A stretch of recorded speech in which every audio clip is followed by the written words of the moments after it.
अस्सलाम वालेकुम दोस्तों, कैसे हैं आप सब लोग। उम्मीद करते हैं आप सब ठीक होंगे। आज आपको पंजाब के ऐसे ख़तरनाक शख्स की कहानी बताऊंगा जिसने अपने गांव के बाहर बोर्ड लगवाया हुआ था कि पुलिस का इस गांव में दाखिला मना है। और ये कोई खाली धमकी नहीं थी। जो भी वर्दी पहनकर इस बोर्ड से आगे बढ़ने की जसारत करता उस पर गोलियों की बारिश हो जाती। ये किसी फिल्म का सीन नहीं, ये पंजाब के ज़िला शेखुपुरा का एक गांव सलार भटिया की हकीकत है। और इस खौफ का नाम था नकाश उर्फ काशी भट्टी, एक ऐसा शख्स जिसके लिए दो डीआईजीज को खास तौर पर तैनात करना पड़ा, जिसके सर की कीमत लाखों रुपए रखी गई, जिसके पुलिस के साथ बेशुमार मुकाबले हुए और कुछ ऐसे मुकाबले भी हुए जो 36 घंटे चले, जिनमें भारी गोला बारूद तक इस्तेमाल किया गया। और इसकी मौत के बाद भी पूरा जिला ये यकीन करने के लिए इकट्ठा हुआ कि वो वाकई मर गया है। आज उसकी पूरी कहानी बताऊंगा, बचपन से अंजाम तक। वीडियो एंड तक देखें ताकि इस गैंगस्टर की पूरी कहानी जान सकें और इसका अंजाम देख सकें। मैं हूं चौधरी उमर, आप देख रहे हैं मेरा यूट्यूब चैनल और फेसबुक पेज। क्राइम केसेस और ऐसे गैंगस्टर की स्टोरी सुनने के लिए चैनल को फॉलो और सब्सक्राइब करें ताकि हमारी हर वीडियो बर वक्त आप तक पहुंच सके। तो शुरू करते हैं और चलते हैं कहानी की तरफ।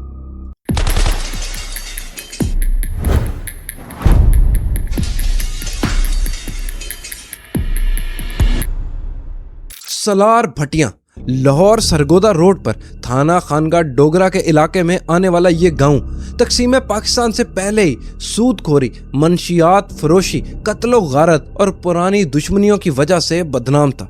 यहाँ एक भट्टी खानदान में 4 बेटे पैदा हुए, फारूक, इमरान उर्फ मानू, जमशेद और सबसे छोटा नकाश। यही नकाश बाद में काशी भट्टी के नाम से मशहूर हुआ।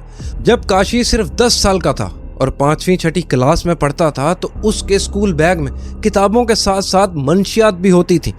गांव से खानगा डोगरा जाते रास्ते में वो कस्टमर्स को नशा सप्लाई करता था। जाहिर है कि इस उम्र में बच्चे को खुद इसका शऊर नहीं था। उसके पीछे गांव के बड़े मंशियात फरोश थे जो उसे इस सब में शामिल कर रहे थे। गांव में पहले से ही 3 गैंग मौजूद थे, नंबरदार ग्रुप, ताफू अल्ताफ भट्टी ग्रुप और बहु भट्टी ग्रुप। काशी ने 17 साल की उम्र में किसी के साथ काम करने की बजाय अपना एक अलग ग्रुप खड़ा किया और अब इस इलाके में 4था ग्रुप बन गया था। उसके साथ साथ राना, शहजाद, तनवीर और अंजुम, ये 4 दोस्त मिलकर शुरुआत में महज 30 से 32 लड़कों का गैंग बनाते हैं, जो आगे चलकर पुलिस रिकॉर्ड के मुताबिक 23 आदमियों का ऑर्गेनाइज्ड गैंग बन गया। वहाँ के लोग बताते हैं कि इन 4 ग्रुप की आपस में हर वक्त लड़ाई चलती रहती थी, जिसकी वजह से हर वक्त फायरिंग होती रहती थी। इस गांव में ये लोग खुले आम मंशियात बेचते थे। किसी का खौफ नहीं था इनको, बल्कि पुलिस खुद इनसे खौफजदा रहती थी। काशी भट्टी के आने के बाद सब मुनज़्ज़म हो गए, आपस में लड़ते थे, लेकिन अगर पुलिस का खतरा होता या पुलिस रेड करती तो ये सब लोग एक साथ होकर पुलिस का मुकाबला करते थे। 2005 में एक टर्निंग पॉइंट आया। मुजम्मिल नाम के एक शख्स के बाद इलाके में सिर्फ 2 गैंग रह गए, अल्ताफ उर्फ ताफू ग्रुप और काशी भट्टी ग्रुप। कुछ ही अरसे में काशिफ ने अल्ताफ ग्रुप को भी गांव से मार भगाया और इलाके और मंशियात का पूरा कंट्रोल खुद संभाल लिया। और कुछ अरसे बाद जब काशी का पूरे इलाके पर मुकम्मल इख्तियार हो गया तो सलार भट्टियां ऐसे लगने लगा कि ये हिस्सा मुल्क का हिस्सा ही नहीं है। गांव की हदूद के बाहर बाकायदा बोर्ड लग गए, पुलिस का दाखिला ममनू है। अंदर गलियों में खुले आम मंशियात इस तरह बिकती थी जैसे किसी मंडी में सब्जियां बिक रही हों। वहाँ के मकामी लोगों के मुताबिक गांव में नकली करेंसी छापने का काम किया जाता था और असला तैयार करने का भी खुफिया कारखाना मौजूद था। मतलब काशी भट्टी खुद जाली करेंसी बनाता था और असला भी खुद तैयार करता था। इन बातों का कोई भी कानूनी प्रूफ नहीं मिलता। लोग ये सब कुछ बताते हैं कि ऐसा ही था। जैसे जैसे काशी भट्टी की ताकत बढ़ती गई, काशी ने अगवा बराए तवान का कारोबार शुरू कर दिया।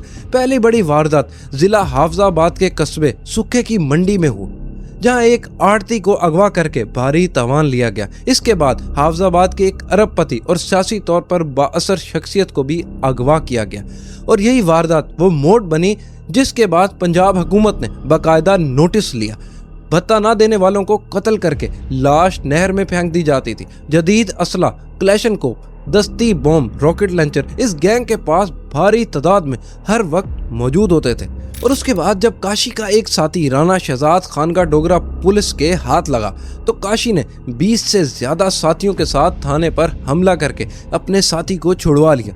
एक दफा फैसलाबाद के थाना सत्याना की पुलिस ने शहजाद के ससुराल पर रेड करके उसके घर वालों को उठा लिया तो काशी के बंदों ने पुलिस वर्दियां पहनकर मुतलका अफसर के घर हमला किया और उसकी बीवी बच्चों को अगवा कर लिया और फिर उस पुलिस ऑफिसर को बदले में खानदान को छोड़ना पड़ा। इससे आप लोग अंदाजा लगा सकते हैं कि काशी भट्टी कितना नाडर शख्स था।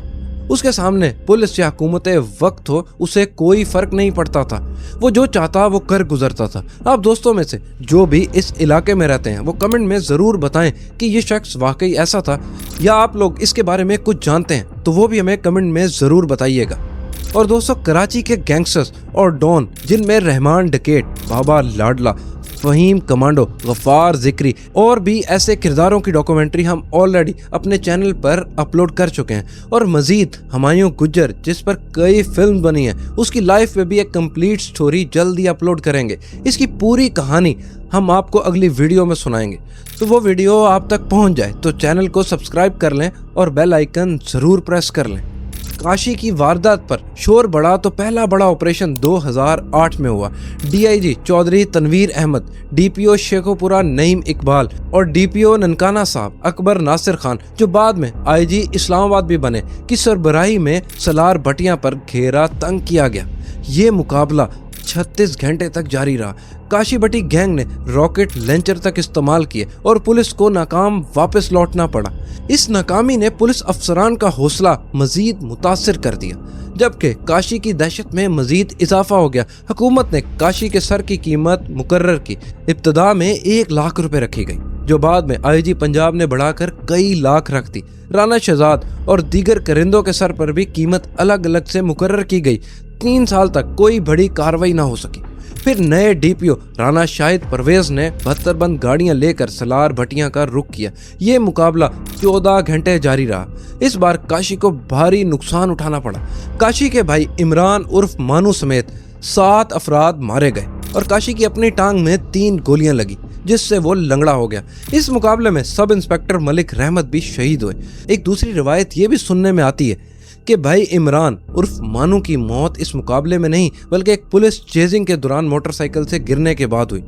मुख्तलिफ लोगों की कहानियां इस नुक्ते पर आपस में मुख्तलिफ हैं और ये कहानी उन हिस्सों में से एक है जो वक्त के साथ साथ बदल गई। और इसके बाद जब काशी किसी के काबू में ना आया तो हुकूमत ने आला तजर्बाकार अफसर को बुलाया। DIG elite force Zulfikar Cheema जो पहले रीजनल पुलिस ऑफिसर गुजरांवाला रहकर गुजरांवाला, सियालकोट और नारोवाल के बड़े बड़े गैंग्स का खात्मा कर चुके हैं, उन्हें खास तौर पर शेखुपुरा तैनात किया गया और पहला टास्क ही काशी भट्टी ग्रुप के खिलाफ कार्रवाई था।